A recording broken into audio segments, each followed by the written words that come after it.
my job title does not include energy manager in the title. I'm superintendent of schools for Loudoun County Public Schools.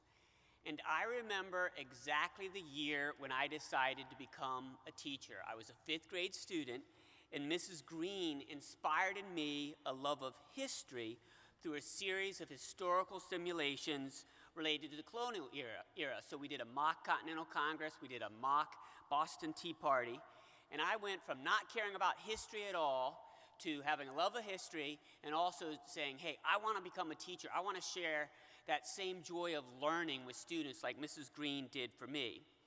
Now, after I became a teacher, I eventually became a principal and superintendent of schools. And during my time as a school level leader and district level leader, I've always sought to promote that joy of learning that Mrs. Green shared with us. So Carl Solis talked about it's what we love to do. And so for me, that's what I've loved to do, promote that joy of teaching and learning.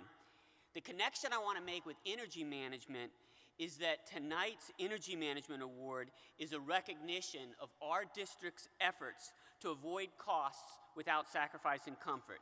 So I'm incredibly enthusiastic about our energy management work because it's allowed us to enjoy more than $70 million of cost avoidance since 1998, and that means more dollars that can support the teaching of our children.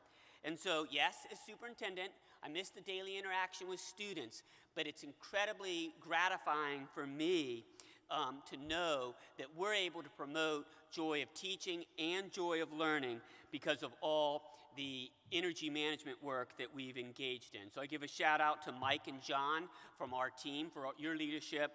And I just want to say to Mrs. Green, we dedicate our work to you and teachers like you across the country because that's what it's all about. Thank you.